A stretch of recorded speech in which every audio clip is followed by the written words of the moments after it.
Assalamu alaikum students. I hope you all will be fine. Today we will discuss role of Quaid-e-Azam Muhammad Ali Jinnah in making of Pakistan with reference to his political and constitutional efforts.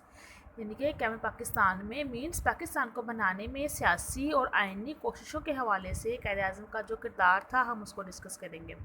And students right on your books that this is the long question number 4 of the exercise. ठीक है, ये exercise का long question number 4 भी है. और students जो आपके exercise के लॉन्ग क्वेश्चंस होते हैं उनको आपने अच्छी तरह से लर्न करना होता है, क्योंकि पेपर्स में जो लॉन्ग क्वेश्चन होते हैं वो मोस्टली एक्सरसाइज में से ही आते हैं. ठीक है students. And one more thing that कि आपने लॉन्ग क्वेश्चंस को हेडिंग्स बना के अटैम्प्ट करना होता है, क्योंकि अगर आप हेडिंग्स नहीं बनाएंगे तो आपका पेपर अट्रैक्टिव नहीं होगा. अगर आप हेडिंग्स बनाएंगे तो इजीली समझ आ जाएगा कि पैराग्राफ किसके बारे में है. अगर हेडिंग्स के बगैर लिखेंगे तो पता ही नहीं चलेगा कि किस पैराग्राफ में क्या लिखा गया. वो एक स्टोरी लगेगी, जैसे पता नहीं कुछ स्टोरी लिखी हुई है. तो आप हेडिंग्स बना के लिखेंगे. अगर आप चाहते हैं कि हमें फुल मार्क्स मिले लॉन्ग क्वेश्चन में तो इसके लिए आपको हेडिंग्स बनाना पड़ेगी. ठीक है स्टूडेंट्स. एंड प्रीवियस लेक्चर में हमने इस टॉपिक के फर्स्ट 2 पॉइंट्स डिस्कस किए थे, उनको भी मैंने हेडिंग्स बना के डिस्कस किया था. आल्दो आपकी बुक्स पे हेडिंग्स नहीं बनी हुई, लेकिन आप वीडियोस को देखने के दौरान अपने सामने बुक्स ओपन रखा करें और जैसे जैसे यहाँ पे हेडिंग्स बनी होती हैं वैसे ही अपनी बुक्स पे हेडिंग्स बना लिया करें. क्या फर्स्ट 2 पॉइंट्स की मैंने हेडिंग्स बनाई थी. आज हम नेक्स्ट 3 पॉइंट्स को डिस्कस करेंगे, वो भी हेडिंग्स के साथ करेंगे. ठीक है, जो फर्स्ट 2 पैराग्राफ्स थे वो हमने प्रीवियस लेक्चर में डिस्कस किए. नेक्स्ट 3 पैराग्राफ्स को, नेक्स्ट 3 पॉइंट्स को हम हेडिंग्स बना के डिस्कस करेंगे. ठीक है, ये जो मैं आपको पैराग्राफ्स या पॉइंट्स जो हेडिंग्स बनाती हूँ ये जैसे आपकी बुक्स पे है ये वैसे ही सीक्वेंस में होते हैं. सो आप लोग भी साथ साथ हेडिंग्स बनाते जाया करें. थर्ड पॉइंट है Quaid-e-Azam's इंटेलिजेंस पॉलिटिक्स. ठीक है, अब प्रॉपरली अपना लेक्चर स्टार्ट करते हैं. थर्ड पॉइंट को डिस्कस करते हैं. Quaid-e-Azam's intelligent politics. Quaid-e-Azam join Muslim League in 1913. ठीक है, Quaid-e-Azam ने 1913 में मुस्लिम लीग को ज्वाइन किया.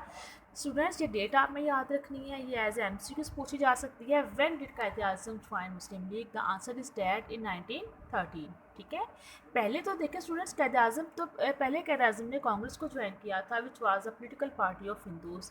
And in 1913 he join Muslim league but he didn't left Congress. उन्होंने 1913 में मुस्लिम लीग को तो ज्वाइन किया, लेकिन अभी उन्होंने कांग्रेस को नहीं छोड़ा था. Muslim League amended its constitution on his request. ठीक है, Quaid-e-Azam की रिक्वेस्ट पे मुस्लिम लीग ने कॉन्स्टिट्यूशन में कुछ अमेंडमेंट्स करके अपना कॉन्स्टिट्यूशन बनाया. एंड स्टूडेंट्स जब Quaid-e-Azam को फील हुआ कि जो कांग्रेस है वो मुसलमानों के अगेंस्ट है, वो किसी भी सूरत में मुसलमानों की भलाई नहीं चाहती, जो Quaid-e-Azam फिर कांग्रेस की चालाकियों को देखते हुए Quaid-e-Azam ने 1920 में कांग्रेस को लेफ्ट कर दिया. ठीक है स्टूडेंट्स.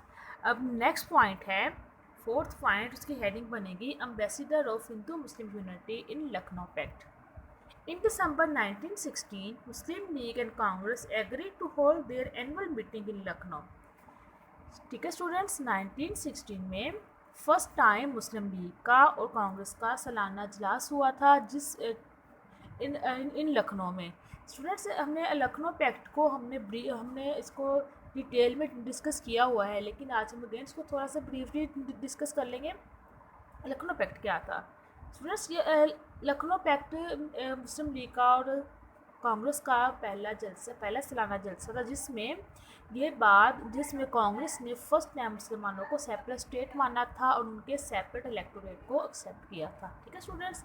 एंड जो मुस्लिम लीग और कांग्रेस का लखनऊ में जो मीटिंग हुई थी, उस मीटिंग में उस मुस्लिम लीग के जो हेड थे वो Quaid-e-Azam थे. ठीक है, एंड Quaid-e-Azam ने इस मीटिंग में क्या कहा था? He said we do not want any reward on concession nor we are desires of any discriminatory political party. ठीक है, कि हमें कोई भी इनाम या रायत, हमें कोई भी रिवार्ड, इनाम, कंसेशन, रायत, हमें कोई भी इनाम या रायत नहीं चाहिए और ना ही हम किसी इम्तियाजी सियासी सलूक के आर्ज़ूमंद हैं. ठीक है, तो इस वजह से दोनों पार्टीज़ के दरमियान जो पहली दफ़ा एक एग्रीमेंट हुआ था, पहला जलसा हुआ था जिसमें कि एग्रीमेंट हुआ था, जिससे लखनऊ पैक्ट कहा जाता है. ठीक है स्टूडेंट्स. नेक्स्ट पॉइंट बनेगा opposing the Rowlatt act. Britain government pass the Rowlatt act in 1919. Quaid-e-Azam rejected the draft of Islam. 1919 में ब्रिटिश गवर्नमेंट ने एक एक्ट मंजूर किया था जिसे रॉलेट एक्ट कहा जाता है, लेकिन कायद आज़म ने इस एक्ट को रिजेक्ट कर दिया। वो क्या रीज़न थी? ये बेसिकली रॉलेट एक्ट था क्या स्टूडेंट्स? ये एक्ट ये था कि जिसमें हुकूमत को हुकूमत किसी की भी मुजरिम की सफाई सुने बगैर किसी को भी गिरफ्तार कर सकती थी, किसी को भी जेल भेज दिया जा सकता था, उस किसी की भी सफाई नहीं सुनी जा सकती। ठीक है, ये एक्ट ये फैसला ये मंजूर किया गया कि किसी का भी ट्रायल, किसी की भी सफाई सुने बगैर उस पर मुकदमा जारी कर दिया जाए। ठीक है, लेकिन कायद आज़म ने इसकी मुखालफत की, क्योंकि कायद आज़म ने कहा कि ये तो अगेंस्ट है, ये जो कॉन्स्टिट्यूशन बन रहा है वो उसके अगेंस्ट है, ये अनकॉन्स्टिट्यूशनल है, क्योंकि हर सिटीजन को यह हक होना चाहिए कि अपनी मर्जी से अपनी लाइफ जी सके। ठीक है, कायद आज़म ने इसको अनकॉन्स्टिट्यूशनल करार दिया और उन्होंने कहा, I feel the government that passes a sanction such a law in time of peace forfeits its claim to be called a civilized government। कि उन्होंने कहा कि इस मौके पर उन्होंने कहा, मैं महसूस करता हूँ कि जो हुकूमत ज़माने अमन में ऐसे कानून को मंजूर करती है वो महज़ब कानून हुकूमत कहलाने का कोई भी हक नहीं रखती। ठीक है, and nevertheless I hope that Secretary of State for India will persuade the British government to reject this black law।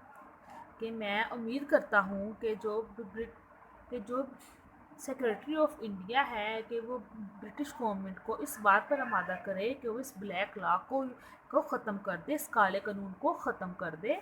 ठीक है, वो कानून क्या था कि किसी की भी सफाई सुनने बगैर किसी को भी गिरफ्तार कर लिया जाना, ये कानून था। कायद आज़म ने इसकी मुखालफत की थी, क्योंकि कायद आज़म खुद एक बैरिस्टर थे, उनको अच्छी तरह से पता था कि अगर किसी को कोई पनिश करनी है, कि किसी को गिरफ्तार करना है, तो वो किस बेसिस पे करना है। ठीक है स्टूडेंट्स, ये था आज का हमारा लेक्चर, जिसमें हमने 3 पॉइंट्स को डिस्कस किया है। तो आपने भी अपनी बुक्स पे ऐसे ही पॉइंट्स बना लेने हैं। ठीक है students, thank you so much.